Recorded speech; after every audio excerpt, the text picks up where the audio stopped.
ప్రార్థన చేసుకుందామండి. ప్రేమ నమ్మకం కలిగిన మా తండ్రి, నీకే స్తుతులు స్తోత్రం అయినా ఇప్పటి వరకు పాటలు పాటలు ఎందును, మొదటి మెసేజ్ ఇప్పుడు ఎందును, బైబిల్ చదువుతూ ఎందును, ప్రతి ఒక్క విషయంలో కూడా నీకు ఆత్మ సహాయాన్ని మాకు దయచేసి నడిపించిన విధానాన్ని బట్టి వందన స్తోత్రాలు తండ్రి. అయినా మరి ప్రాముఖ్యమైన సమయంలోనికి వెళ్తూ ఉండగా పరిశుద్ధాత్మ యొక్క పరిపూర్ణమైన సహాయాన్ని నాకు అందించమని అర్థిస్తూ చిన్న పిల్లలకు కూడా చక్కగా అర్థమయ్యేలాగా సహాయం తెచ్చేయమని మేమందరం కలిసి నైనా ఈ వాక్యాన్ని అర్థం చేసుకొని నీళ్ళు బలపడలాగా సహాయం తెచ్చామని, అలాగే ప్రపంచవ్యాప్తంగా ఎక్కడైతే నీకు పిల్లలు ఉండారో వాళ్ళందరినీ కూడా వారు చేస్తున్న ఆరాధన క్రమమంతలో సమస్త మహిమ గంధ ప్రభావం మీరు పొందుకొని వెతుములాడుకుంటూ మరి ఒక్కసారి నాయన ప్రార్థన చేస్తూ ఉండగా పరిశుద్ధాత్మక పరిపూర్ణమైన సహాయం నాకు అందించమని అర్థిస్తూ ఈ ప్రార్థన విరికమడం రక్షుడైన యేసుక్రీస్తు స్థితిగల నామమున అడిగి వేడుకుంటున్నాం పరమ తండ్రి, ఆమేన్. అందరికీ వందనాలండి. ఇక్కడ వీడియో చూస్తున్న వారు దయచేసి లైక్ చేయండి, షేర్ చేయండి, సబ్స్క్రైబ్ చేసుకోండి. ఎందుకంటే ఎక్కువ మందికి రీచ్ అవ్వాలంటే మీరు లైక్ చేయడం ద్వారా, సబ్స్క్రైబ్ చేసుకోవడం ద్వారా ఎక్కువ మందికి అయితే రీచ్ అవుతుంది యొక్క విషయాన్ని అయితే గమనించండి. Thank you so much.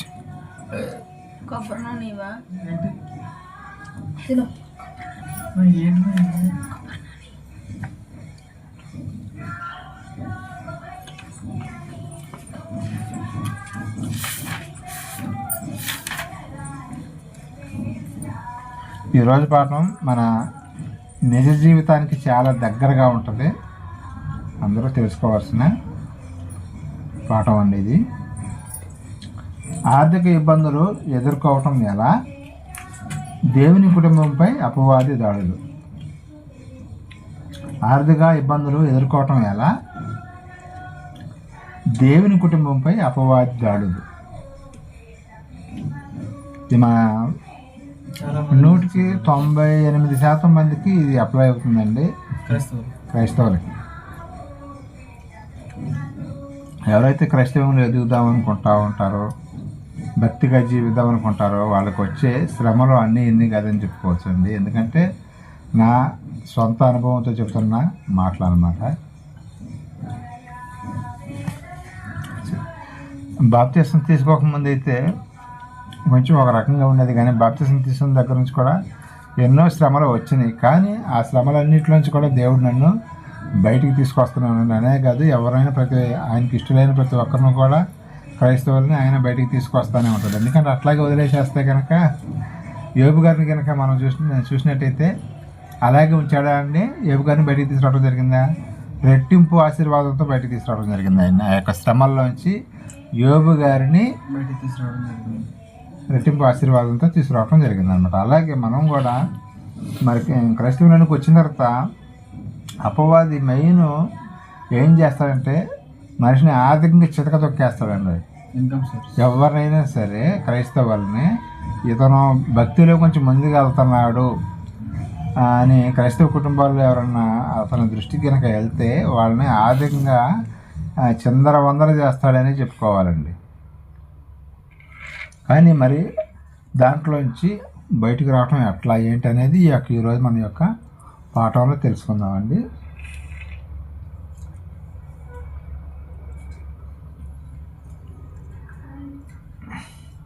అపవాది క్రైస్తవుల్ని టార్గెట్ చేస్తాడు. టార్గెట్ చేసి ఇక అప్పుల పాలు చేయటం జరుగుతుంది. అప్పుల పాలు అయ్యి చాలామంది అప్పులోంచి బయటకు రాలేక కొట్టుమిట్టాడుతా ఆత్మహత్యలు చేసుకునే దాకా కూడా వెళ్తూ ఉంటారండి. కొంతమంది క్రైస్తవులే, రోజు వాక్యం వింటున్న వాళ్ళే, రోజు ప్రార్థన చేస్తున్న వాళ్ళే అయినా సరే కొన్ని సందర్భాల్లో ఏమవుతుందంటే చచ్చిపోయేదాకా కూడా తీసుకెళ్ళటం జరుగుతూ ఉంటుందండి. కానీ మనం క్రైస్తవులైన వాళ్ళు ఎన్ని ఇబ్బందులుండా, ఆర్థిక ఇబ్బందులుండా, శారీరక ఇబ్బందులుండా, మానసిక ఇబ్బందులుండా, కానీ మనం చావకూడదండి. చనిపోతే దేవునికి బ్యాడ్ నేమ్ వస్తుంది. కాబట్టి ప్రతి ఒక్క క్రైస్తవుడు కూడా ఎన్ని ఆటుపోట్లు వచ్చినా సరే, ఎన్ని కష్టాలు వచ్చినా, ఎన్ని నష్టాలు వచ్చినా, ఎన్ని ఇబ్బందులు వచ్చినా సరే, ఎంత అప్పులు పాలైనా సరే మనం చచ్చిపోవడం మాత్రం చేయకూడదు. అట్లా చేయటం వల్ల ఏమైందంటే దేవునికి మహిమ రాకుండా అయిపోద్ది. కాబట్టి అలాంటి పనులు చేయకూడదని చెప్పడం జరుగుతుందండి. ఇంకా మనం చూడగలిగితే బైబిల్లోకి వెళ్ళి ఎఫ్ఎస్సి పత్రిక 4:27 ఒకసారి చూడండి. ఎఫ్ఎస్సి 4:27 అండి.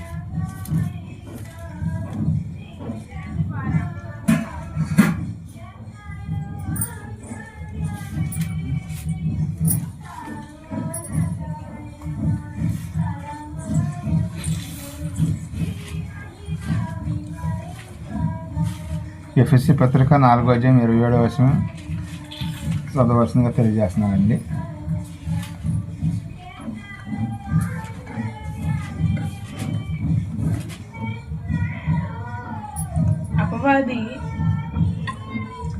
అపవాదికి చోటీయకుడి దొంగలవాడు ఇక మీదట దొంగిలక అక్కర గలవానికి పంచిపెట్టుటకు సరిపోతుందండి.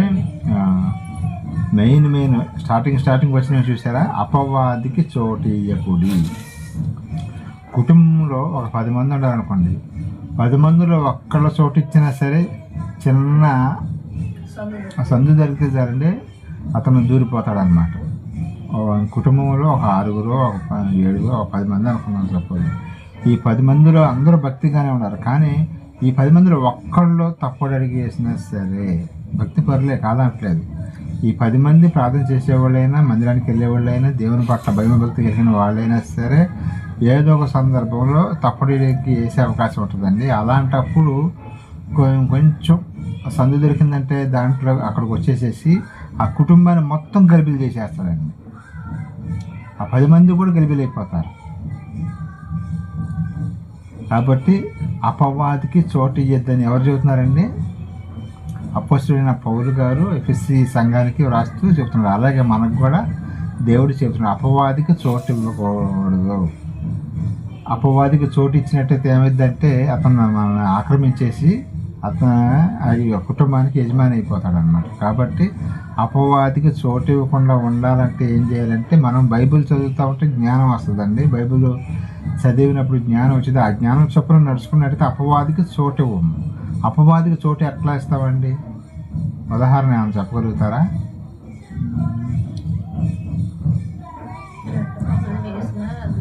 ఏదైనా చెడు వ్యాపారాలు చేసినా, చెడ్డ పనులు చేసినా, ఇప్పుడు అమ్మకూడని అమ్మినా అలాంటివి కూడా చేయకూడదండి. అపవాదికి చోటు. ఇప్పుడు వ్యాపారం చేసేవాళ్ళు అంటే మందు సీసాలు కూడా అమ్ముతూ ఉంటారండి. క్రైస్తవులు కూడా కొంతమంది అది డబ్బుల కోసమే కదా వ్యాపారం చేస్తాం, కష్టపడుతున్నాం కదా అనుకుంటారు. అలాంటి కష్టం అనేది వద్దు. అపవాదికి చోటు ఇచ్చినట్టు మందు అమ్ముతున్నాము అనుకోండి, సపోజ్ క్రైస్తవుడు అయింది, అపవాదికి చోటు ఇచ్చినట్ట, దేవునికి చోటు ఇచ్చినట్ట. బెల్ట్ షాపులన్నీ అమ్ముతూ ఉంటారు కదా, అది బెల్ట్ షాపుల్లో క్రైస్తవులు కూడా అమ్ముతూ ఉంటారండి. అది అట్లాగా అమ్మాల్సిన అవసరం లేదు. ఇంకా వేరే మంచి పని చూసుకోవాలి. కానీ ఇప్పుడు కిరాణా షాప్ ఉంది, కిరాణా షాపులు పెట్టుకోవచ్చు, తప్పేం లేదండి. అది బ్రాందీ షాప్ పెడితే, అది బెల్ట్ షాపులు పెడితే క్రైస్తవులు అయ్యండి చాలా తప్పండి. అపవాది అదే చిన్న సందు దొరికినా సరే ఏం చేస్తాడు, మనిషి కుటుంబం మొత్తం అల్లకొల్లాలం అయిపోద్ది అన్నమాట. కొంతమంది కుటుంబాల్లో పిల్లలు తల్లిదండ్రులు మాట్లాడకుండా క్రైస్తవులు పాస్టర్ల సేవకుల కుమారులేనండి. వాళ్ళు ఏం చేస్తారంటే వాళ్ళకి ఇష్టం వచ్చినట్టు తిరగటం, బీడీలు, సిగరెట్లు తాగటం, గంజాయి, ఇలాంటి వాటికి కూడా అలవాటు అవుతా ఉన్నాను. అప్పుడు అపవాదికి చోటు ఇచ్చినట్ట, దేవుడికి చోటు ఇచ్చినట్ట. ఒక సేవకుడు కొడుకు, ఆయన పెద్ద సేవకుడు, ఊరు మొత్తానికి నీతి మాటలు చెబుతాడు.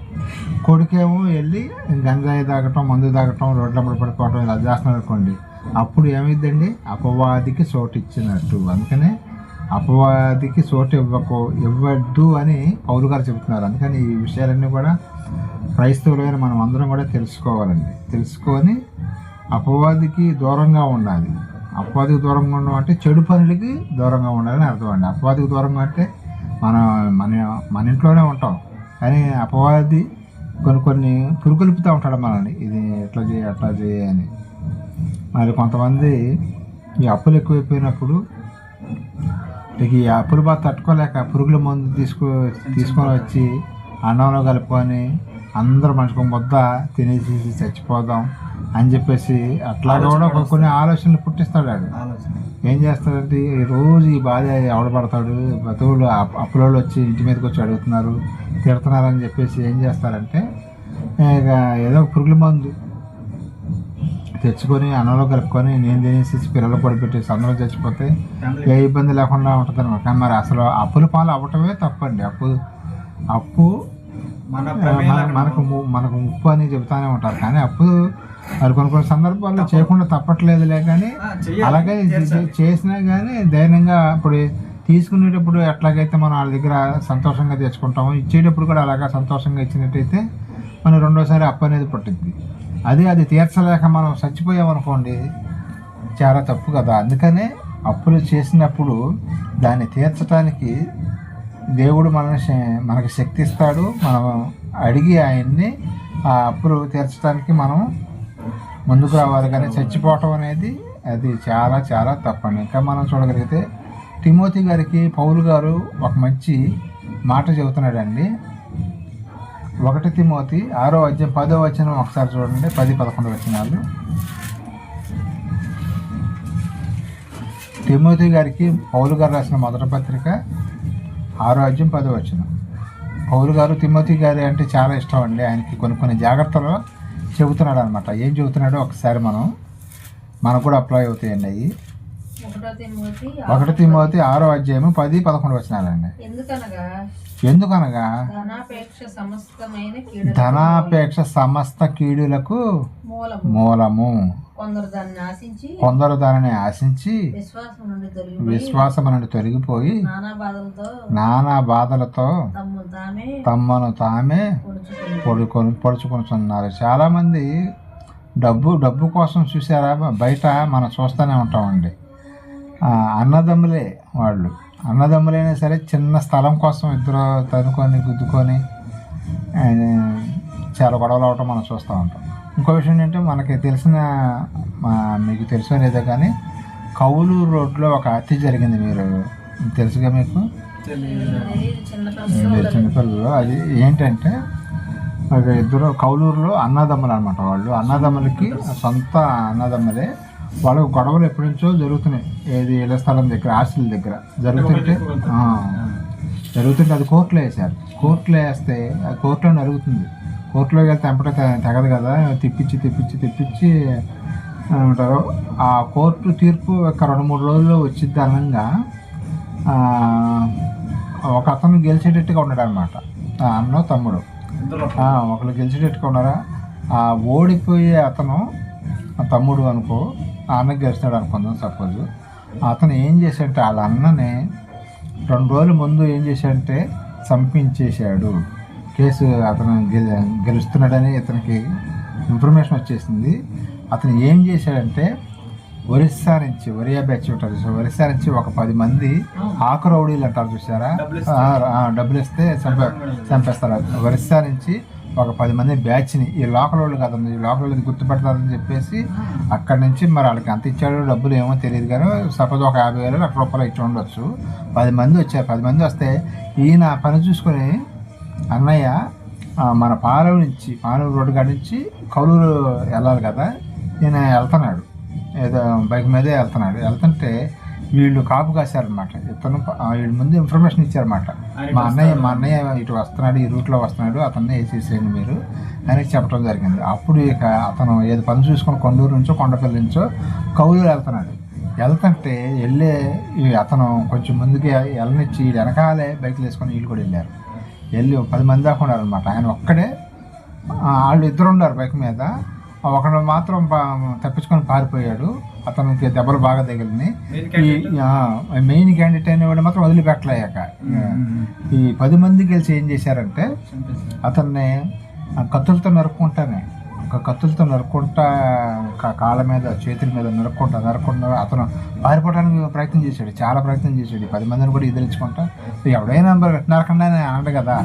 ఇక అతనికి అర్థమైపోయి 10 మంది కూడా దాడి చేస్తుంటే ఉరుక్కుంటూ చాలల్లో వెళ్ళిపోయాడు. మన పత్తి చేలు ఉంటుంది పక్కన, ఆ చాలల్లో కూడా వీళ్ళు కూడా అక్కడ చాలల్లోకి వెళ్ళిపోయి అతన్ని నరికేసేసి చాలా గాయాలు, ఒంటి మీద మేము కూడా వెళ్ళి చూసాము. బాడీ నిండా గాయాలేమండి, కత్తులతో గొడ్డలతో నరికారనమాట. నరికేసేసి చంపేశారు.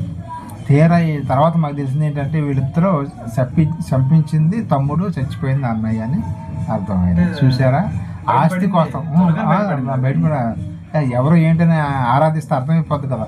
వీళ్ళు కోర్టు తగాదాలు ఉండి వీళ్ళు బయట వాళ్ళు కూడా కాదు, సొంత అన్నదమ్ములేనంట. అట్లాగా చాలామంది ఏంటంటే డబ్బుల కోసం తప్పుడు పనులు చేస్తూ ఉంటారు. ఎలాంటి పనులు మాత్రం మనం నష్టపోయినా పర్వాలేదు, కానీ మన వల్ల మన రక్త సంబంధికుల్ని మనం ఇబ్బంది పెట్టకూడదు. ఇది మాత్రం ఇది రఫ్గా చెప్పుకొని వెళ్ళిపోవడం కాదు, కానీ కొన్ని విషయాలు మనకు కూడా అప్లై అవుతాయి. మనం కూడా అప్లై చేసుకోవడానికి చూడాలి. ఈ రోజున ఈ యొక్క పాఠంలో మన రక్త సంబంధికులు ఎవరైనా సరే ఇట్లాగా డబ్బుల కోసం ఇబ్బంది పెట్టినప్పుడు ఒక మాట అనుకోవటం సహజమే, కానీ నరుక్కునే గాడికి, ప్రాణాలు తీసుకునే గాడికి మాత్రం వెళ్ళకూడదు. చూసారు, మరి అతను చనిపోయాడు, ఉపయోగం తర్వాత మరి పశ్చాత్తాపం వచ్చిందో లేదో అతనికి తెలియదు, కానీ ఇట్లా డబ్బుల కోసం చూసారా ఎంత గొడవ అయిపోయిందో, ప్రాణాలే పోతున్నాయి. అదే చెబుతున్నాడు అనమాట. మీరు డబ్బుల కోసం ధనాపేక్ష, అతను ఎందుకు చంపాడు? ధనాపేక్ష వల్లేగా.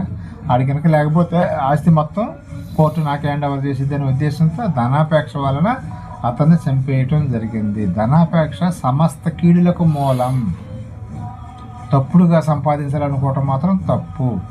మరి డబ్బులు సంపాదించొద్దు అంటుందా అంటే బైబిల్ సంపాదించుకోవాలని చెబుతుందండి, కాకపోతే తప్పుడు పనులు చేస్తూ సంపాదించవద్దని చెబుతుంది బైబిల్. ఇంకా మనం బైబిల్లో చూడగలిగితే ధనవంతులు చాలామంది ఉన్నారండి. అబ్రహాం గారు పేదవాడండి. అబ్రహాం గారు, దావీదు గారు, యాకోబు గారు, సొలొమోను గారు, ఎంతో ధనం ఉందండి. మరి వీళ్ళు దేవుడికి ఇష్టలుగా జీవించలేదంటే జీవించారండి. అలాగే మరి యేసుక్రీస్తుల వారిని చంపేసిన తర్వాత, అది శిలువలో చనిపోయిన తర్వాత ఆయన తీసుకెళ్ళటానికి ఒక ధనవంతుడు వచ్చి ఆయన యొక్క బాడీని తీసుకెళ్ళి కలెక్ట్ చేసుకోవడం జరిగింది. ఎవరండి ఆయన చెప్పగలుగుతారా? యేసుక్రీస్తుల వారి యొక్క చనిపోయాడు కదా శిలువలో, చనిపోయిన తర్వాత ఆయన యొక్క బాడీని తీసుకెళ్ళి ఆయన కోసం తొలపించుకున్న సమాధిలో పెట్టాడు ఒక ఆయన. ఆయన పేరు ఏమిటి? ధనవంతుడు. ఆయన పేరు ఏంటంటే మరి ధనం లేకపోతే ఆ పని చేసేవాడు ఆయన. డబ్బులు ఉండే కాబట్టి చేయగలిగాడు కదా. అరమతియా యోసేపు ఆయన పేరు. ఆయన పేరు అరమతియా యోసేపు అంటారు. ఆయన యేసుక్రీస్తు వారి యొక్క బాడీని తీసుకెళ్ళి ఆ సమాధి అయితే అసలు ఎవరి కోసం అంటే ఆయన కోసం తొలపించుకున్నాడు. కానీ ఈయన ముందు చనిపోయాడు కదా, ఇక ఆయన కూడా ఒక రకంగా క్రైస్తవుడు అనమాట. కాదు అఫీషియల్గా బయటికి రాలేదు, శిష్యుల్లాగా బయటికి రాలేదులే, కానీ ఆయన కూడా యేసు ప్రభువు అంటే చాలా ఇష్టం అనమాట. ఇష్టం కాబట్టి ధనవంతుడు కాబట్టి ఆయన బాడీని తీసుకెళ్ళి ఆ యొక్క సమాధిలో పెట్టడం జరిగింది. మరి చూసారా, మరి ధనం ఉండటం తప్పు కాదండి. ధనం లేకపోతే ఏం పనులు అవుతాయండి? మన పాస్టర్ సేవకులు కొంతమంది చూసారా, పాపం చాలామంది సంఘాల్లో వాళ్ళు ఎన్నో అప్పులు పాలై ఉంటారు. వాళ్ళని పిండిదామని చూస్తూ ఉంటారండి సేవకులు. వాళ్ళు ఇష్టపరంగా ఇస్తే తీసుకోండి, తప్పేం లేదు. కాంతికిస్తే కనుక తీసుకోవచ్చు. అంటే మరి ఇవ్వకూడదని బైబిల్లో ఉందంటే ఇవ్వకూడదని ఏమి లేదండి. కాకపోతే దశమ భాగాలు అనేది లేవీలకు మాత్రమే మిగతా 11 గోత్రాల వాళ్ళు ఇచ్చారండి. మిగతా క్రైస్తవులు కానుక ఇవ్వచ్చు, కానీ కొంతమంది అట్లా కాకుండా పీడిచ్చినట్టుగా కొంతమంది మాట్లాడుతున్నారండి. అది మాత్రం తప్పు అంటున్నాను నేను. సేవకులు ఎవరైనా సరే సంఘస్థుల దగ్గరికి వెళ్ళటానికి ప్రయత్నం చేయమాకండి. ఎందుకంటే వాళ్ళే ఎన్నో సమస్యల్లో, ఎన్నో ఇబ్బందులు, ఇరుకుల్లో ఉంటారు. అలాంటి వాళ్ళని పెండొద్దు. వాళ్ళు ఇస్తే తీసుకోండి చక్కగా, వాళ్ళు సంతోషంగా. నేను అనేది ఏంటంటే ఎవరు ఇబ్బంది, దేవుని పని జరగదు కాబట్టి ఇవ్వాలి. నువ్వు ఎంత ఇవ్వగలుగుతావు, 10% ఇవ్వగలుగుతావు, 20% ఇవ్వగలుగుతావు, నీ ఇష్టం. ఇక ఎంతనే ఇవ్వచ్చు, కానీ పెండొద్దు అనేది మాత్రం నేను చెప్పడం జరుగుతుందండి. ఎందుకంటే ఆర్థికంగా సంఘానికి వచ్చేవాళ్ళు అంటే 99% పేదవాళ్ళే ఉంటారండి. వాళ్ళు ఇస్తారు, మనం అడగకపోయినా సరే ఆదివారం బియ్యం తీసుకొచ్చి ఇచ్చేవాళ్ళు ఉంటారు, కొంతమంది కూరగాయలు తీసుకొచ్చేవాళ్ళు ఉంటారు, డబ్బులు ఇచ్చేవాళ్ళు ఉంటారు. తీసుకోండి, ఇస్తే తీసుకొని సేవకులు తీసుకోండి.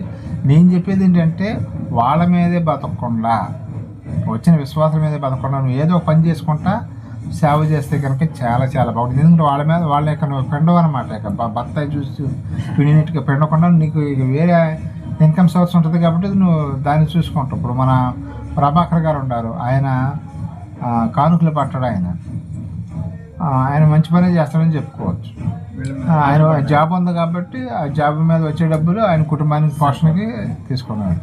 అట్లా చేస్తే కనుక ఉండవాక్యం ఉండట్టుగా కరెక్ట్గా చెప్పగలుగుతారండి.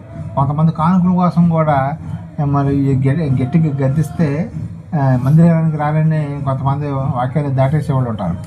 ఉన్నది ఉన్నట్టుగా చెప్పాలండి. ఎవరైతే యేసుక్రీస్తు వారిని ఫాలో అవుతారో వాళ్ళకి మాత్రమే తండ్రి చిత్తానుసారంగా చేస్తారో వాళ్ళకి మాత్రం నిత్యజీవం, లేకపోతే నరకానికి వెళ్ళిపోతారని బైబిల్ చెబుతుంది. ఇలాంటి మాటలు చెప్పకుండా పైపైన ఏదో ఆశీర్వాదం మాట్లాడితే ఆశీర్వాదం అంటారు. ఓకే, ఆశీర్వాదం లేదంటలేదండి.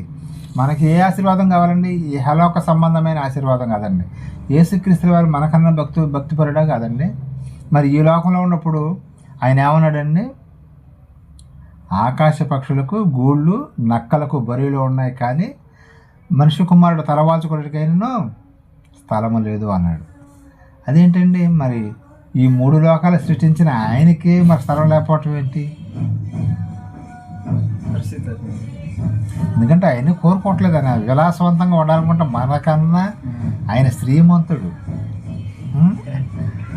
ఎన్నో రెట్లు విలాసవంతంగా జీవించగలడు. అయినా సరే మనకు మాదిరి ఉంచిపోవటానికి క్రైస్తవులు అనేవాళ్ళు అనేక రకాలుగా ఇబ్బంది పడతానే ఉంటారు. నన్ను చూసి నేను ఎట్లాగైతే దేని కొరకు ఆశించలేదో, ఇప్పుడు నక్కలకి బొరుడీలు ఉన్నాయంట, అంటే వాటికి కూడా ఇల్లు ఉండి, బొరుడు అంటే ఏంటి?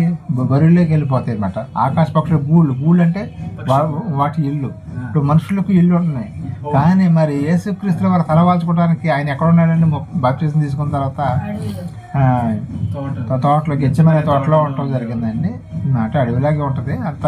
ఆయన కింద పడుకోవటానికి కూడా మనం ఇట్లా సాపుగా ఉన్న నేల మీద పడుకోవటానికి మనకి ఇబ్బంది అవుతుంది. మరి అడవిలో అంటే చక్కగా ప్లాటింగ్ చేసి ఉంటుందండి, రాళ్ళ మీద ఒక గొడ్డేసుకొని పడుకోవటమేనండి. అదే నేను సీదా జీవితాన్ని గడిపాను, మీరు కూడా అలా గడపని కాదులే, కానీ ఒక అలాంటి పరిస్థితులు వచ్చినా సరే మీరు తట్టుకోవడానికి మీ మైండ్ సెట్ చేసుకోవడం చెబుతున్నాడు అనమాట. అది ఇక్కడ మరి మనం చూసినట్టుగా ఏం చెబుతున్నాడు? ధనాపేక్ష సమస్త కీడులకు మూలం అంటే సమస్త కీడులకు డబ్బు కావాలి, డబ్బు కావాలి, డబ్బు కావాలి, డబ్బు కావాలని కాకుండా డబ్బు వస్తే సంపాదించుకోవడం తప్పు అంటలా, కానీ డబ్బు కోసమే కొంతమంది సేవ చేసేవాళ్ళు ఉంటారు, డబ్బు కోసమే బ్రతికేవాళ్ళు ఉంటారు. డబ్బుతో అన్నీ కొనొచ్చుంటారు, కానీ కొన్ని కొనలేరండి. ఎదుట వాళ్ళ ప్రేమను కొనగలుగుతామండి మనం డబ్బుతో? నమ్మకాన్ని కొనలేము, ప్రేమను కొనలేము. వస్తువులు కొనవచ్చు, కానీ మనుషులను మాత్రం కొనటం చాలా కష్టం అండి. కాబట్టి మనం డబ్బు సంపాదించడం తప్పు కాదులే, కానీ డబ్బు కోసమే జీవించడం తప్పు. ఎవడు కూడా 2 యజమానులకి దాసుడిగా ఉండనేరడు అంటాడు దేవుడు. అంటే సిరికి కానీ అది డబ్బు అనేది మనం చెప్పినట్టుగా మన మాట విని మన వెనకాల తోక ఒప్పుకుంటూ రావాలి, కానీ మనం దానికోసం వెళ్ళకూడదు. అది దానికి అర్థం. పొద్దున్న లెగిస్తే డబ్బు డబ్బు డబ్బు అనే మాట, డబ్బు కోసమే జీవించడం కూడదు. డబ్బు అనేది అవసరం. ఇప్పుడు మనకు ప్రతి ఒక్కటి ఏది కావాలన్నా సరే డబ్బు అవసరమా లేదా? బట్టలు కావాలన్నా, మనకి భోజనం కావాలన్నా, టిఫిన్ కావాలన్నా, దేనికైనా డబ్బులు. దీనికి సంపాదించుకోమని చెబుతున్నాడు ఆయన. 11వ వచనం కూడా చదువు. దైవజనుడు అనే మాట బైబిల్లో రేరుగా కనపడుతుంది. మరి అపోస్తలుడైన పౌలు గారు తిమోతి గారిని దైవజనుడా అట్లా తిమోతి అంటూ ఉన్నాడు అంతకుముందు. ఇప్పుడు దైవజనుడా అని, ఎందుకంటే నొక్కి చెబుతున్నాడు దైవజనుడా అంటే మన ఇప్పుడు ప్రజెంట్ ఉన్న దైవజనులు కూడా అప్లై కావడానికి దైవజనుడా అన్నాడు అక్కడ. నీతిని, భక్తిని, విశ్వాసమును, ప్రేమను, ఓర్పును, ఇవి సంపాదించుకోవాలంట. ఓర్పు, సహనం, ప్రేమ, వీటన్నిటి కోసం ఇంకొకసారి ఆ లిస్ట్ చదవండి. ఏం సంపాదించుకోమన్నాడు ఆయన? నీతి అంటే ఫస్ట్ బైబిల్ చదవాలని చెబుతున్నాడు. నీతిని, భక్తిని, ప్రార్థన చేసుకోవాలి, విశ్వాసం, దేవుడిని నమ్మాలి, ప్రేమ, అందరి పట్ల ప్రేమ కలిగి ఉండాలండి, ఓర్పు కూడా ఉండాలి. కొంతమంది ఏ చిన్న కష్టం వచ్చినా ప్రతిదానికి ఊగిపోతూ ఉంటారు. ఓర్పు అనేది లేకపోతే ఇంక చాలా డేంజర్ అనమాట. సాత్వికం 6. ఏం సంపాదించుకోవాలి? డబ్బులు సంపాదించుకోవాలన్నాడా? డబ్బుల కన్నా కూడా ముందు ఇవి సంపాదించుకోవాలి, తర్వాత డబ్బులు అనేది అవి ఆటోమేటిక్గా అయ్యే వస్తాయని చెబుతున్నాడు. వెంటాడము, వీటిని సంపాదించుకోవడానికి వేటాడాలన్నమాట. అంటే ప్రేమను సంపాదించడానికి, సాత్వికాన్ని సంపాదించడానికి, జ్ఞానాన్ని సంపాదించడానికి, నీతిని సంపాదించడానికి మనం ప్రయత్నం చేస్తూ ఉండాలి నిరంతరం. అదే అనమాట ఆయన చెప్పేది.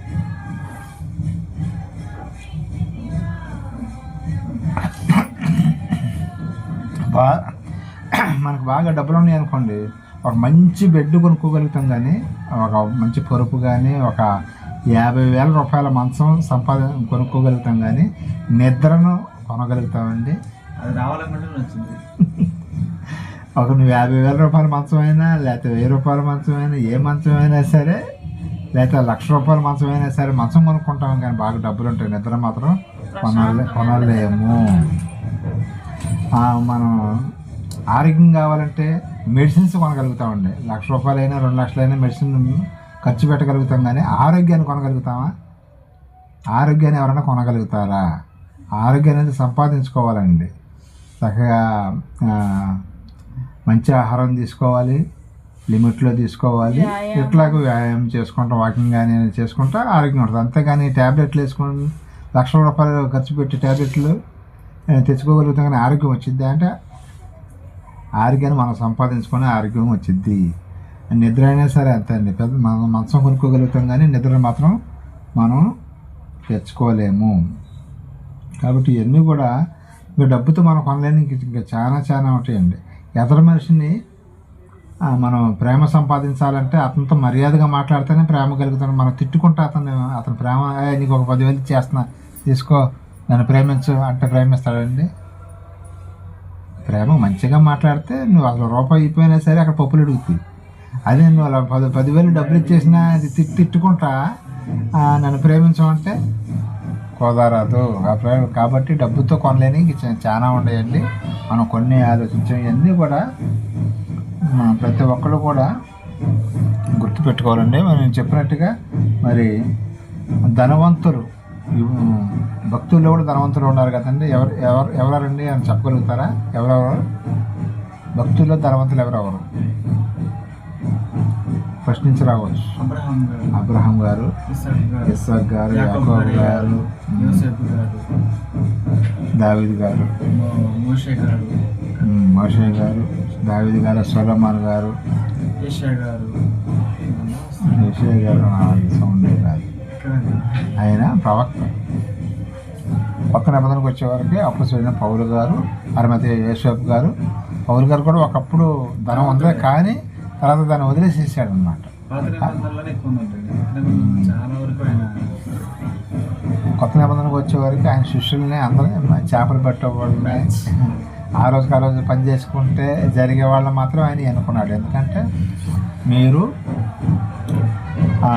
చేపలు పట్టేవాళ్ళు కాదు, కానీ ఇప్పటి నుంచి మనుషుల్ని బట్టి జాలరుగా మేము తయారు చేస్తామని చెప్పి యేసుక్రీస్తు వారు వారిని పెద్ద చదువు ఉండేవాళ్ళు కూడా కాదు, మళ్ళీ వాళ్ళు ఏదో అరాపార చదువు ఉన్న వాళ్ళని యేసుక్రీస్తు వారు ఆకర్షించి వాళ్ళని దేవుని పని చేసుకునే ఆయన యొక్క పనిని జరిగించుకున్నారు. మొత్తం 70 మందిని ఆయన ఎన్నుకోవటం జరిగింది. ఆ 70 మందిలో 12 మంది మాత్రం నిలబెట్టడం జరిగింది. ఆ 12 మంది కూడా లాస్ట్లో ఒక అతను చనిపోయాడు, తప్పిపోయాడు. ఎవరండి? ఇస్కరియోతు యోధా గారు కూడా, ఆయన కూడా తప్పిపోవటం జరిగింది. ఆయన ఒక్కడు మాత్రం తప్పిపోవటం జరిగింది. మిగతా 11 మంది ఉన్నారు. ఆ 11 మందిలో ఒకళ్ళు తక్కువయ్యారు కదా, ఆయన యొక్క ప్లేస్లో ఎవరిని తీసుకున్నారండి? ఏమైనా ఐడియా ఉందా మీకు? మత్తయి వేరండి, మత్తీయ వేరండి. మత్తీయ గారిని తీసుకోవటం జరిగింది. చీట్లు వేసి ఇద్దరుంటే ఇద్దరిలో మత్తీయ గారి పేరు రావడం జరిగింది. మత్తీయ గారిని తీసుకోవటం జరిగింది. ఆయన కూడా చాలా భక్తిపరుడు అనమాట. ఎట్లాగా మరి యేసుక్రీస్తు వారి యొక్క శిష్యుల్లో కూడా కొంతమంది తప్పిపోవటం జరిగిందండి. అదే డబ్బు కోసం. ఇస్కరియోతు యోధా దేనికోసం అండి? 30 వెండి నాణ్యాల కోసం అండి. 30 వెండి నాణ్యాల కోసం కక్కుర్తిపడ్డాడు ఆయన. వందలు కూడా కాదు, 30 వెండి నాణ్యాలంటే ఎన్ని రోజులు వస్తాయండి ఖర్చు పెట్టుకోవడానికి ఆయనకి? మరి బంగారం కూడా కాదంట, వెండి నాణ్యాలు అంట. కొంతమంది ఎట్లా కదా ఆయన మళ్ళీ ఎవరిని ఆయన అమ్మింది? జీవం గల యేసుక్రీస్తు వారిని. ఆయన పక్కనే ఉండి ఆయనకి టోపీ పెట్టడానికి చూశాడు. కానీ ఆఖరికి ఏమైపోయాడు? ఆయన ఎలా చనిపోయాడండి?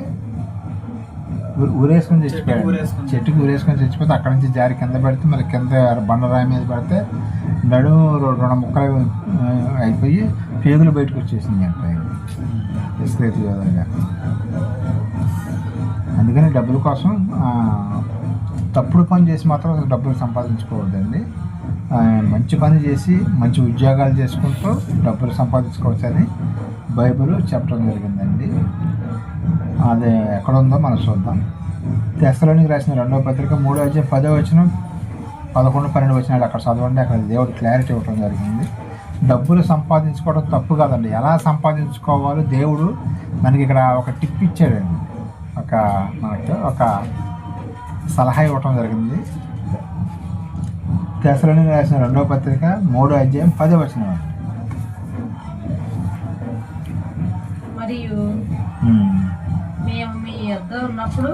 మరియు మేము మీ యొద్ద ఉన్నప్పుడు ఎవడైనాను పని చేయని నల్లని ఎడల వాడు భోజనం చేయకూడదని నీకు ఆజ్ఞాపించుతుంది కదా. మీలో కొందరు ఏ పనియు చేయక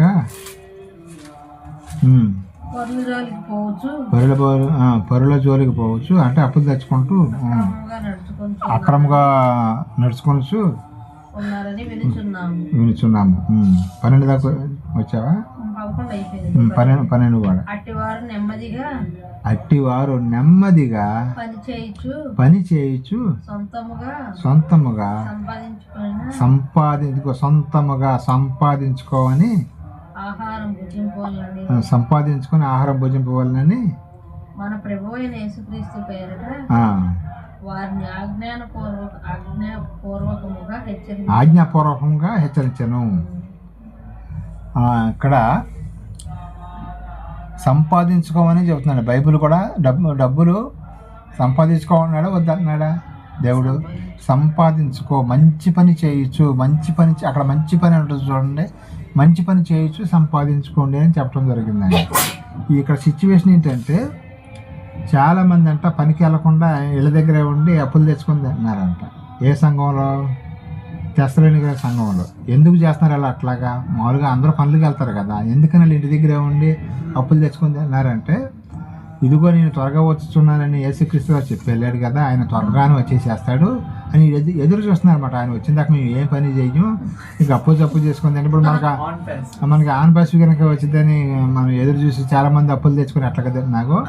అలాగే యేసుక్రీస్తు వారు వస్తాడని చెప్పేసి వచ్చిన ఎంపటే వెళ్ళిపోతాం కదా, మనం చచ్చిపోతాం కదా, ఇంకెందుకు పనికి వెళ్ళటం అని చెప్పేసి వాళ్ళు ఏ పనికి వెళ్ళకుండా ఇళ్ళ దగ్గర ఉండి అప్పులు తెచ్చుకొని తిన్నారంట. వాళ్ళ దగ్గర ఒక 1000 రూపాయలు, ఇళ్ళ దగ్గర ఒక 2000 తీసుకొచ్చుకొని పనులకు వెళ్ళకుండా భోజనం చేస్తున్నారు. అందుకని పౌలు గారు యేసుక్రీస్తు వస్తే వచ్చాడులే కానీ మీరు పని చేయకుండా ఉండకో, మాకు కొంచెం లేట్ అయితే అవ్వచ్చు అని ఆయన. అందుకనే పౌలు గారు ఏం చెబుతుందంటే మీరు పని చేసుకొని మాత్రం ఫుడ్ తీసుకోవాలి, ఆహారం తినాలి అని చెప్పడం జరిగిందండి. ఇది మీకు ఉదాహరణ స్కై ల్యాబ్ అని మన గత కొన్ని సంవత్సరాలుగా ఒక 25-30 సంవత్సరాల క్రితం స్కై ల్యాబ్ పడుతుందని చెప్పేసి ఆకాశం నుంచి ఏదో ఒక గ్రహం వచ్చి భూమిని గుద్దుకుంటుంది, మనం అందరం చచ్చిపోతామని చెప్పి స్కై ల్యాబ్ అని దాన్ని ప్రపంచం అంతా కూడా ప్రకటన చేశారంటే ఇక కొద్ది రోజులు భూమి అంతమైపోతుంది అనేవారికి చాలామంది అప్పుడు పనులకి వెళ్ళకుండా కోళ్ళని మేకల్ని అన్నింటిని కోసుకొని తిన్నారండి. ఇంటికాడ ఉండి ఏ పని కూడా చేయట్లేదు. ఇక ఎందుకే 2-3 రోజుల్లో చచ్చిపోతాం కదా మనందరం, ఒక వారం లోపలనే చచ్చిపోతాం, ప్రపంచమంతా అంతమైపోతుంది, ఈ వారం రోజులు దానికి ఇంకా పని చేయడం దేనికి అని చెప్పేసి అందరూ ఏ పని చేయకుండా కోళ్ళని మేకల్ని అన్నింటిని రోజు కూడా కోసుకొని తింటున్నారంట. తర్వాత అది పడట్లేదని చెప్పారంట సైంటిస్టులు.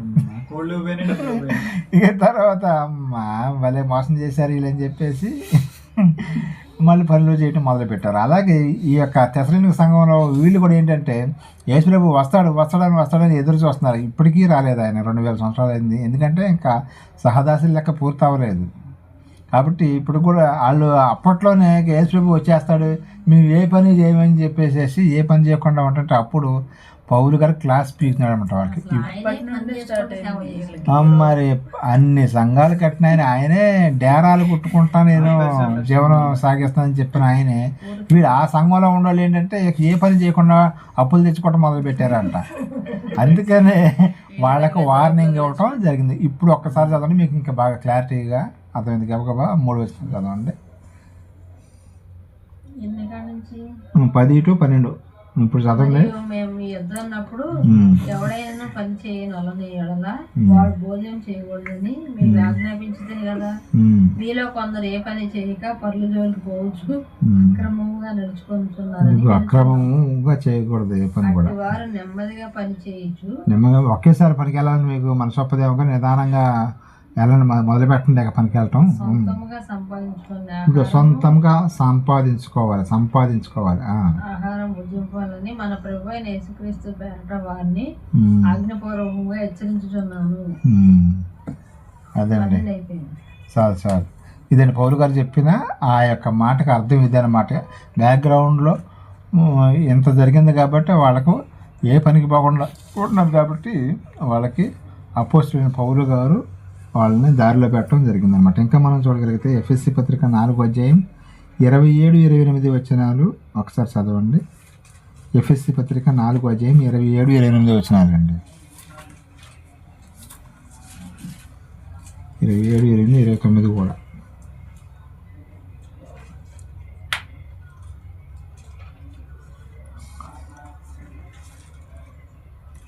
ఎఫ్ఎస్సి పత్రిక 4వ అధ్యాయం 27, 28, 29 వచనాలు. అపవాదికి చోటియ్యకుడి, అపవాది కంటే చోటు ఇయ్యొద్దంట. దొంగిలి వాడు ఇక మీద దొంగిలిక అక్కరగల వారికి పంచిపెట్టుటకు వీలు కలుగు నిమిత్తం తన చేతులతో మంచి పని చేయొచ్చు. అదిగో మంచి పని చేయొచ్చు. మంచి బ్రాందీ సీసాలు అమ్ముతూ కాదు, కైనీలు గుట్కాలు అమ్ముతూ కాదు, మంచి పని చేయొచ్చు.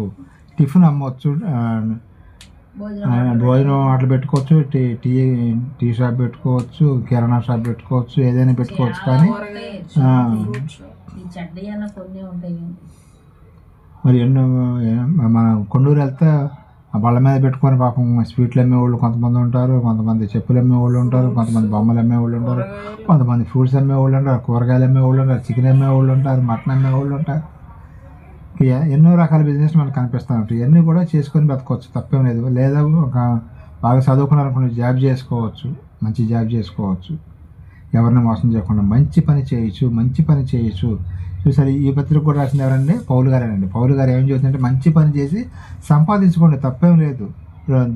ధనం ఉండటం తప్పేం కాదండి. కాదే ధనం వెనకాల పరుగులు పెట్టాలనుకోవటం అది తప్పు అనమాట. ఇక్కడ నాకు దేవుడు నాకు వద్దు, నాకు ధనమే కావాలని కూర్చుంటారు చూసా, వాళ్ళదే తప్పు. చాలామంది దేవుని పక్కన పెట్టేసి డబ్బు అంటూ ఉంటారు. అది తప్పని చెబుతుంది బైబిల్. డబ్బులు సంపాదించుకోవటం తప్పులేదండి. డబ్బులు లేకపోయినట్టయితే సొలొమోన్ గారు ఆ మందిరాన్ని కట్టించగలిగేవాడండి. ఏమండి, సొలొమోన్ గారు బంగారం దేవాలయాన్ని కట్టించేవాడు డబ్బులు లేకపోతే. అందుకని డబ్బులు ఉంటే మనం కొంతమందికి సువార్త అయినా చెప్పించగలుగుతాం, కొంతమందికి బైబిల్ పంచగలుగుతాం, కొంతమందికి పాటల పుస్తకాలు పంచగలుగుతాం. అది సువార్త మళ్ళీ మీటింగులు పెట్టించగలుగుతాం, ఆహారము ఎంతోమందికి అన్నదానం చేయగలుగుతాం, బట్టలు ఇప్పించగలుగుతాం. ఈ శీతాకాలంలో కొంతమందికి మనం దుప్పట్లు, స్వెటర్స్ కూడా మనం చెప్పులు కానీ ఇవన్నీ కూడా కొనిపించగలుగుతాం. డబ్బులు ఉంటున్నాయి. డబ్బులు లేకపోతే ఏం చేస్తామండి? అలాగని చెప్పేసి డబ్బులే సంపాదించమంటలా, దేవుని భక్తిలో ఉంటూ డబ్బులు సంపాదించుకొని ఇలాంటి మంచి పనులు చేయాలి. మన సుందరరావు గారు ఆయన పుట్టినరోజున అందరికీ కూడా ఏం పంచిపెట్టాడు తెలుసా? లేడీస్కి చీరలు పంచిపెట్టాడు, మగవాళ్ళకి స్వెటర్స్ అన్నీ కూడా పంచిపెట్టడం జరిగింది. ఆయన దగ్గర డబ్బులు ఉన్నాయి కాబట్టి. లేకపోతే అది డబ్బులు ఉండాలండి. మనకి డబ్బులు ఉండటం వల్ల కొన్ని దేవుని పనులు చేయగలుగుతాం. చాలామంది సేవకులు కూడా మరి ఇందా చెప్పాను కదా, బత్తా జ్యూస్ పిండి కింద చూస్తున్నారు. వాళ్ళ దగ్గర లేనిది ఏం జ్యూస్ వచ్చింది? అదే వాళ్ళ దగ్గర కూడా డబ్బులు ఉన్నాయి అనుకోండి, సంపాదించుకుంటున్నారు అనుకోండి, ఇవ్వగలుగుతారు అని నా ఉద్దేశం అండి. అది అట్లాగా డబ్బు ఉండటం అనేది తప్పేం కాదు. డబ్బులు సంపాదించి దేవుని పని చేయాలి. అలాగని దేవుడు వదిలేసేసి డబ్బులు సంపాదించామని కాదు. ఇక్కడ మనం బ్యాలెన్సింగ్గా అర్థం చేసుకోవాలండి. ఇక్కడ మళ్ళీ చూసేవాడు డబ్బుల కోసం హైలైట్ చేస్తాను, డబ్బుల కోసం హైలైట్ చేయటం కాదు. డబ్బు ఉంటే కొన్ని దేవుని పనులు అవుతాయి అని అంటున్నాను. దేవుడిని వదిలిపెట్టేసి డబ్బు కోసమే మీరు బ్రతకండి అంటే అది చాలా చాలా చాలా తప్పు. యేసుక్రీస్తు వారు ఏం చెప్పాడు? ఇందాక చెప్పాను కదా, ఎవరో కూడా ఇద్దరు యజమానులకి దాసులుగా ఉంటున్నారంట. ఇటు దేవుడు కావాలి, డబ్బులు కావాలంటే కుదరదు. డబ్బు అనేది మన కోసం పని చేయాలి కానీ మనం దానికోసం పని చేయకూడదండి. మనం పని చేస్తుంటే అది మన వెనకాల తోక ఊపిమట వచ్చేసేయాలి డబ్బు అనేది. అది అక్కడ చాలామంది అపార్థం చేసుకున్నారు, డబ్బులు సంపాదించడం తప్పు అనుకుంటున్నారు. కాదు కాదు, డబ్బులు సంపాదించాలి. సంపాదించకపోతే నీకు ఇంట్లో ఫుడ్ ఎవడు పెడతాడు? అప్పులు పాలైపోతారు. లేకపోతే డబ్బులు సంపాదించకపోతే అప్పులు పాలయ్యి దేవుడు పని చేయడం కాదు కదా, ఆడికి రోజు పిచ్చెక్కిపోతుంది వాడు ఇంట్లో కూర్చుంటే. కొంతమంది చాలామంది సేవకులు కూడా పాపం రూపాయలకి ఇబ్బంది పడుతున్నారు. మొన్న మధ్య ఒక పాస్టర్ గారు ఫోన్ చేశాడు. ఫోన్ చేస్తే ఆయన ఫస్ట్ ఒక 500 కావాలి బ్రదరు అన్నాడు. అసలు పెద్ద పరిచయం కూడా లేదు నాకు ఆయన. నేను హైదరాబాద్లో పాస్టర్ గారు అని చెప్పుకున్నాడు. 500 ఇది ఏంటంటే 500 దేనికండి అంటే నాకు ఇంట్లో అవసరం ఉంది అన్నాడు. ఆ రోజు నా దగ్గర చేతిలో ఇవ్వండి అన్నా. అది తెల్లారి పొద్దున ఒక చోట నుంచి వచ్చినాయి నాకు. వస్తే మళ్ళీ నేనే ఫోన్ చేసి ఆయనకి 500 కొట్టాను.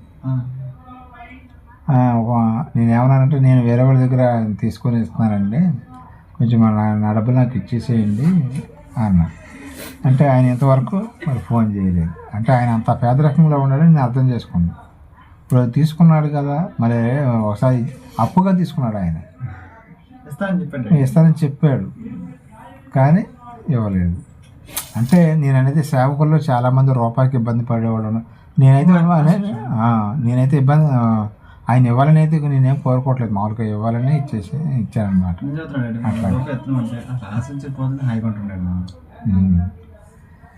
ఎందుకంటే చాలామంది సేవకుల్లో కూడా నీతిమంతులు ఉన్నారు, కొంతమంది ఇట్లాగా రూపాయికి ఇబ్బంది పడేవాళ్ళు ఉన్నారు. కాబట్టి డబ్బులు సంపాదించుకొని దేవుని పని చక్కగా చేయాలని నా కోరిక.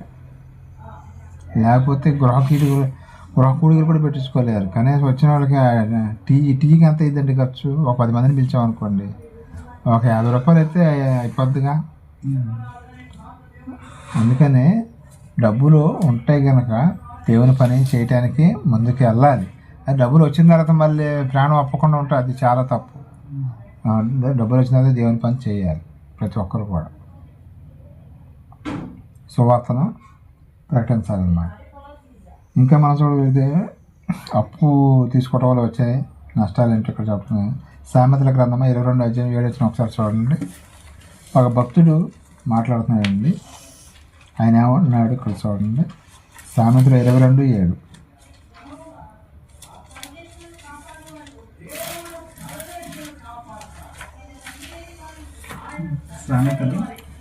సామెతల గ్రంథం 22:7 వస్తున్నామండి.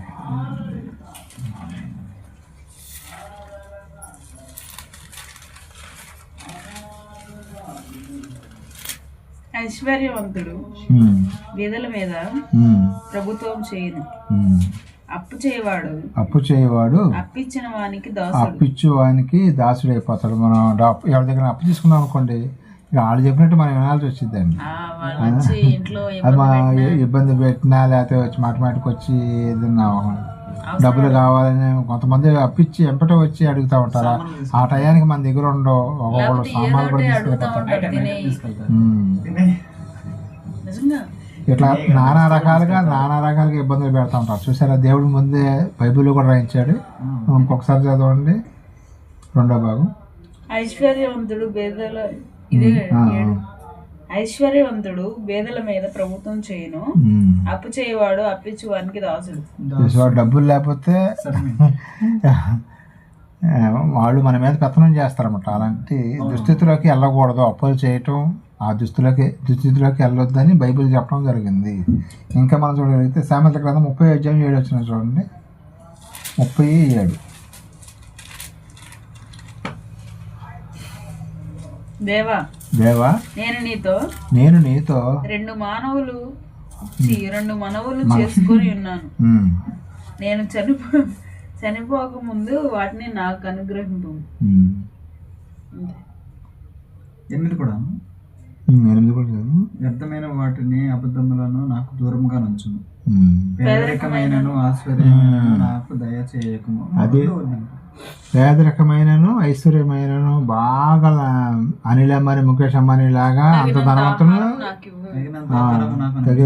అది అప్పులు పాలు అవ్వకుండా తగినంత ఆహారం కనుక మనం ప్రార్థన చేయాలండి.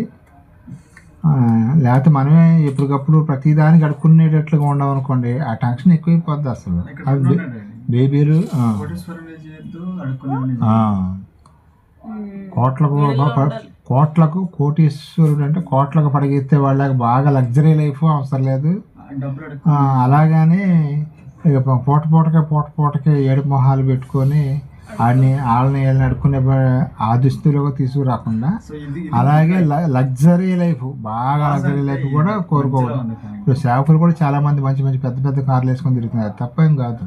ఎందుకంటే ఎవరెవరు కార్ల మీద తిరుగుతున్నారు, కార్ల మీద వీళ్ళు వెళ్ళి సువార్త చేస్తున్నారు, అది తప్పేం కాదు. వాళ్ళు సంపాదించుకున్నారు, తప్పేం లేదండి. ఇల్లీగల్గా జనాన్ని నెత్తి మీద చేతులు పెట్టి అట్లా ఇబ్బంది పెట్టడం తప్పు. కానీ మంచి పని చేసి డబ్బులు సంపాదించుకోవటం, మంచి మంచి కార్లు కొనుక్కోవడం తప్పేం కాదండి. కాబట్టి ఒక భక్తుడు మనం చూసినట్టుగా బాగా హైలోకి తీసుకెళ్ళొద్దు, అలాగని కింద పాతాళానికి తీసుకెళ్ళవద్దు, సమానంగా ఉంచు అని ఆయన ప్రార్థన చేయడం జరిగిందన్నమాట. ఇంకా మనం చూడగలిగితే తిమోతి గారికి రాసిన మొదటి పత్రిక 6వ అధ్యాయం 8వ వచనం ఒకసారి చూడండి. 1 తిమోతి 6వ అధ్యాయం 8వ వచనం.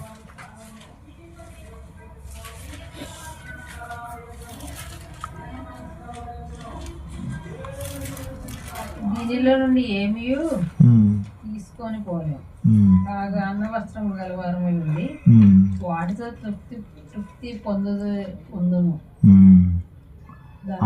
అన్నము వస్త్రానికి మాత్రం లోటు లేకుండా ఉంచు అన్నాడండి ఇక్కడ భక్తుడు. అన్న వస్త్రములు కలవారమై చదవండి.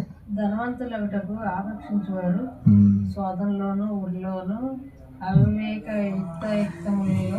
ఇందాక మనం చూసాం కదా, ఇస్కరియోతు యోధా గారు 30 వెండి నాణాలకు అక్రమంగా తప్పుడు పని చేసుకుంటే యేసుక్రీస్తు వారిని ఆయన పట్టిస్తూ 30 నాణ్యాలు సంపాదించాలా? దొంగల పని పట్టించిన ఆయన 30 నాణ్యాలు తీసుకొని సంతోషంగా ఉండేవాడు. ఒక నీతిమంతుడిని, ఏ పాపం లేని ఆయన్ని అప్పగించి 30 వెండి నాణ్యాలు తీసుకొని ప్రశాంతంగా ఉండలేకపోయాడు. అదే మనం కూడా చెడ్డ పని చేసుకుంటా, జనాన్ని మోసం చేసుకుంటా డబ్బులు సంపాదిస్తే అది తప్పు. అదే వాళ్ళకి ₹1 వచ్చేటట్టు చేసి మనం కూడా ₹1 సంపాదించుకున్నాం, మనకి సంతోషంగా ఉంటుంది. వాళ్ళకి రూపాయి రాకుండా ఎప్పుడు మనమే వాళ్ళని పిండేటట్టుగా ఉండకూడదు. అదే ఇక్కడ చెప్తున్నాడు అనమాట. ఇస్కరియోతు యోధా ఎలాగైతే యేసుక్రీస్తు అప్పు చెప్పి ఉరి తెచ్చుకున్నాడు, అటు ఉరేసుకొని తెచ్చిపెట్టి చూసారా? అలాంటి పరిస్థితి మనకి రాకుండా ఉండాలని దేవుడు చెబుతున్నాడండి. టైం అయిపోతుంది, ఇంకొక 2 వచనాలు ఉంటాయి, ముగిచ్చేస్తాను. తిమోతి గారు రాసిన మొదటి పత్రిక 2వ అధ్యాయం 9వ. మరియు స్త్రీలను అణుకువయు స్వస్థ బుద్ధియు గలవారై ఉండి తగు మాత్రము వస్త్రములు చేతనే గాని జడలతోనేనే గాని 9, 10, 11 బంగారంతోనేనను ముత్యములతోనేనను మిగుల వెలగల కాస్ట్లీ వస్త్రాలు అలంకరించుకొనక దైవభక్తి గల వారమని చెప్పుకొను స్త్రీలకు తగినట్టుగా సత్క్రియల చేత తమను తాము అలంకరించుకొని వాళ్ళను. అది సత్క్రియల ద్వారాగా మన లేడీస్ అలంకరించుకోవాలి. కానీ ఇప్పుడు అనిల్ అంబార్ గారి భార్య రోజుకి టీ తాగడానికి ఎంత ఖర్చు అయ్యిద్ది, ఆమె హ్యాండ్ బ్యాగ్ ఎంత ఖర్చు అయ్యిద్ది, అలాంటివి ఏం అవసరం లేదు. క్రైస్తవులకి నార్మల్గా కట్టుకోవడానికి మంచి బట్టలు, కప్పుకోవడానికి మంచి బట్టలు ఉండి, అనుభవంగా ఉండి, అందరితో మర్యాదగా మాట్లాడకుండా సంఘానికి వచ్చే వాళ్ళతో మంచిగా మాట్లాడుతూ ఉండాలని దేవుని యొక్క కోరిక అనమాట. ఓ కాస్ట్లీ బట్టలు వేసుకుంటేనే, బంగారం కానీ చైన్లు కానీ వేసుకుంటేనే గొప్ప అని ఏం చెప్పట్లేదు. అవి ఉంటే వేసుకో, కానీ అది లేకపోతే వాటిని సంపాదించుకోవడానికి నువ్వు ఆతృత పడొద్దు అన్నాడు అనమాట. ఇక్కడ ఇక ఆల్రెడీ బంగారం నీకు పుట్టింటికి నుంచి ఒక 20 కాసులు 30 కాసులు బంగారం ఇస్తే వాడుకో, అంత తప్పేం లేదు. కానీ ఆ డబ్బు కోసం నీ ఇష్టం వచ్చినట్టుగా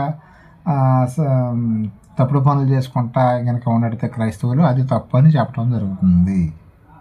విలువైన వస్తువులు ఉన్నా పర్వాలేదు, లేకపోయినా పర్వాలేదు. ఇప్పుడు మనం పుట్టిన దగ్గర నుంచి విలువైన వస్తువులే వాడతా బతికావా ఏంటి? కాదుగా. అది వాటి కోసం మీరు ప్రయాసపడాల్సిన అవసరం లేదు. ఇప్పుడు యోబు గారు, మరి సొలొమోన్ గారు, వాళ్ళందరూ కూడా బాగానే జీవించారు. అది వాళ్ళకి ఫస్ట్ నుంచి ఉంది కాబట్టి అనుభవించారు. మనం వాటి కోసం అని చెప్పేసి ఉరిలో పడిపోకూడదు అనమాట. అప్పులు చేయటం, అప్పు చేసి తిప్పలు పడొద్దు అన్నాడు. ఇది లగ్జరీ లైఫ్ కోసం. కొంతమంది వీళ్ళకి ఉండేది ఏమో, వీళ్ళకి వచ్చే ఆదాయం 1000 రూపాయలు ఉంటుంది, ఖర్చు ఏమో 3000 ఉంటుంది. 1000 రూపాయల ఆదాయం వస్తే సపోజ్ 10,000 వస్తే 30,000 ఖర్చు పెడితే 20,000 మైనసే కదా. మరి ఈ పూడ్చుకోవాలంటే ఏం చేయాలి? అది అలాంటి పనులు మాత్రం చేయొద్దని దేవుడు చెప్పడం జరిగిందండి. చివరిగా ఒక మాట చదివి నేను ముగించేస్తాను, టైం అయిపోయింది. తీతు గారికి రాసిన 2వ పత్రిక 3 నుంచి 5 వచనాలు చదవండి. చివరి వచనం అండి ఇది. తీతు పత్రిక 2వ అధ్యాయం 3 నుంచి 5 వచనాలు.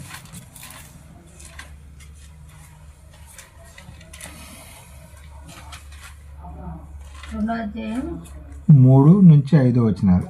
3, 4, 5.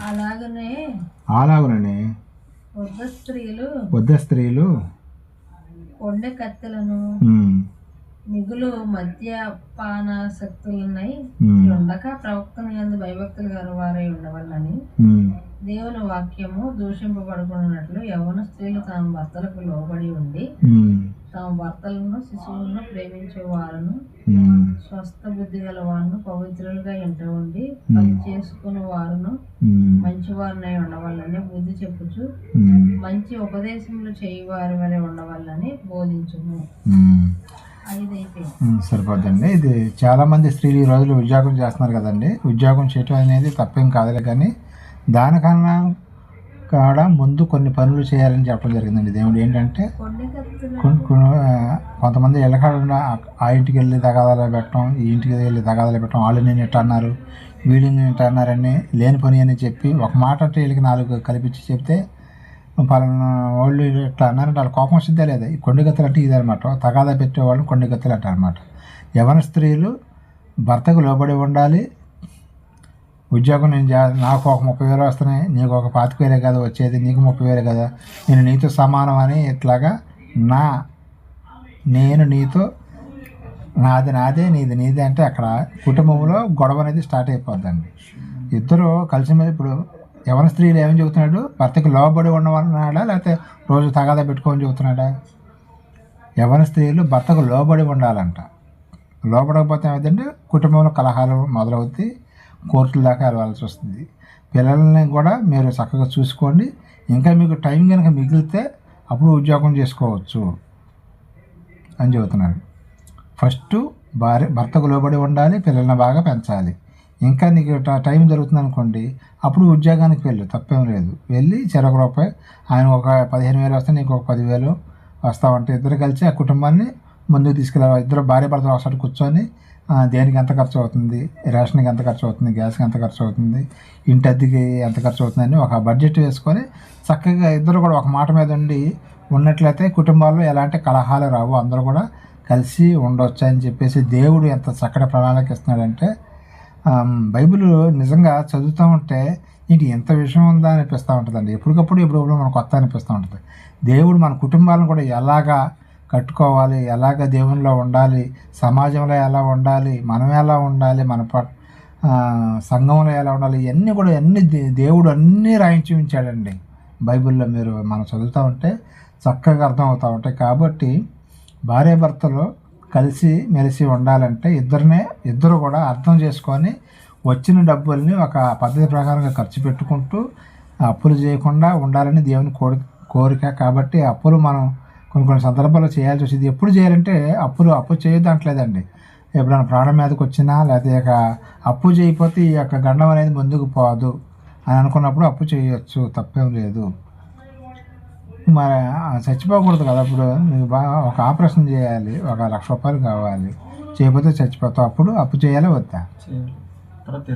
తర్వాత నిదానంగా తీర్చుకోవాలి.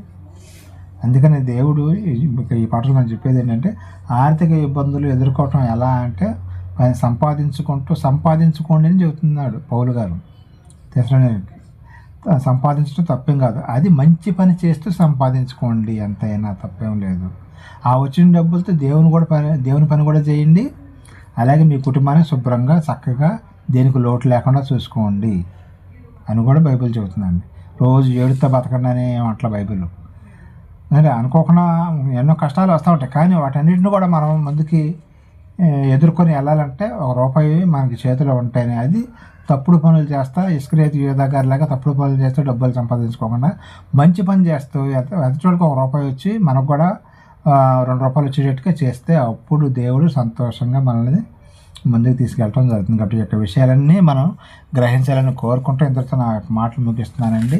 అర్థమైంది కదండి. ఆర్థిక ఇబ్బందులు ఎదుర్కోవటం ఎలాగా, దేవుని కుటుంబంపై అపవాదిగాడు మనల్ని అప్పుల పాలు చేసి చాలా ఇబ్బంది పెడతా ఉంటాడు. ఇదంతా కూడా అపవాది యొక్క ట్రిక్కే.